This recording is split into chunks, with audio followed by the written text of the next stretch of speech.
बिस्मिल्लाहिर्रहमानिर्रहीम। आजकल अक्सर लोग कुर्बानी के हवाले से जब सवालात करते हैं तो उन सवालात के अंदर एक सवाल ये होता है कि भैंस की या कट्टे की कुर्बानी करना जायज़ है या नहीं। तो ये बात याद रखें कि कट्टे या भैंस की कुर्बानी के हवाले से उलमाए मुतक़द्दिमीन में कोई इख्तिलाफ़ नहीं पाया जाता। सब ही इस बात के कायल थे कि भैंस या कट्टे की कुर्बानी करना ये जायज़ है और भैंस कोई अलग जिन्स नहीं है, ये गाय ही की जिन्स से है। और अगर देखा जाए तो तमाम अहले लुगत का इस बात पर इत्तिफ़ाक़ है कि अहले लुगत वो अहले लुगत के जिनकी बात को मोतबर माना जाता है, जिनकी किताबों को मोतबर माना जाता है, उन्होंने सब ने इस बात को बयान किया है अपनी किताब के अंदर कि ये भैंस गाय की जिन्स से है, कोई अलग जिन्स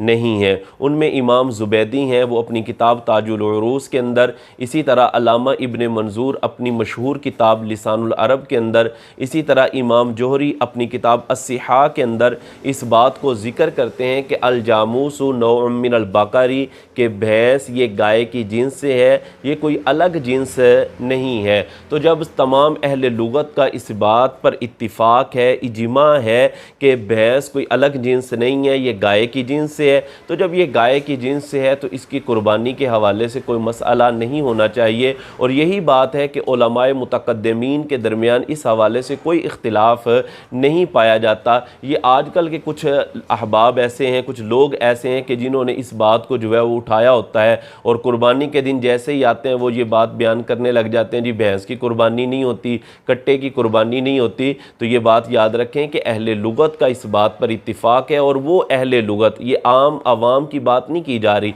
वो अहले लुगत के जिनकी बात को मोतबर माना जाता है, जिनकी किताबों को मोतबर माना जाता है, उन सब का इस बात पर इत्तिफ़ाक़ और इजमा है कि ये भैंस गाय की जिन्स से है, कोई अलग जिन्स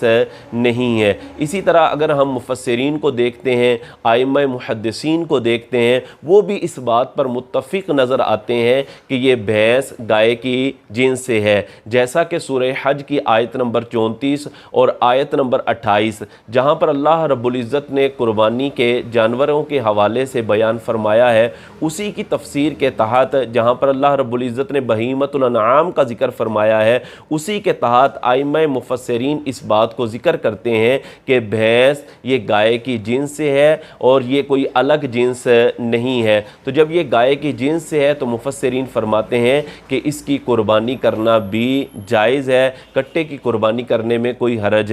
नहीं है। और इसी तरह जब हम फ़ुक़हा किराम को देखते हैं तो फ़ुक़हा भी अपनी किताबों के अंदर, जब हम उनकी किताबों का मुताला करते हैं तो पता ये चलता है कि जहाँ पर वो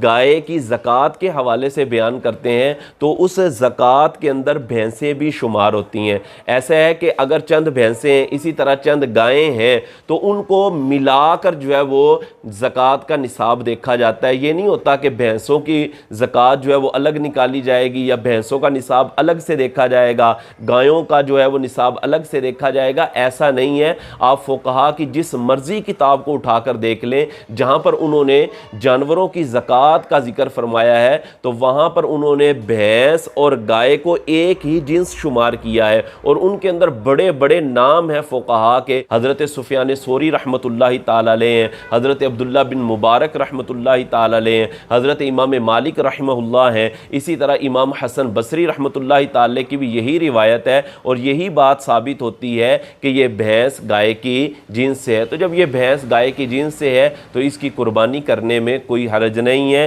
कुर्बानी करना बिल्कुल जायज़ है। और वो लोग जो ये बात बयान करते हैं कि जी भैंस की कुर्बानी नबी पाक सल्लल्लाहु अलैहि वसल्लम ने नहीं की या सहाबा इकराम अलैहिम रिदवान ने नहीं की, तो उसका जवाब हज़रत साहब ये है कि ये भैंस अरब का जानवर नहीं है, ये उस वक़्त अरब में पाया ही नहीं जाता था, बल्कि आज भी ये भैंस अरब में नहीं पाई जाती, ये अरब का जानवर नहीं है, ये उस इलाके में चूँकि नहीं पाया जाता था, लिहाजा जब ये उस इलाके में पाया नहीं जाता था तो इस वजह से नबी करीम अलैहिस्सलातु वस्सलाम से इसकी कुर्बानी करना साबित नहीं है। अब चूँकि हमारे इलाकों के अंदर ये जानवर पाया जाता है और इसको अहले लुगत, जैसा कि मैं बयान कर चुका, और इसी तरह आइम्मा मुहद्दिसीन मुफस्सिरीन इस बात पर इत्तिफाक करते हैं कि ये कोई अलग जिन्स नहीं है बल्कि ये गाय की जिन्स से है। तो जब ये गाय की जिन्स से है तो इसकी कुर्बानी में कोई हरज नहीं होना चाहिए। लिहाजा भैंस की या कट्टे की कुर्बानी करना बिल्कुल जायज़ है और ये करनी चाहिए। अल्लाह रब्बुल इज़्ज़त अमल की तौफीक अता फरमाए।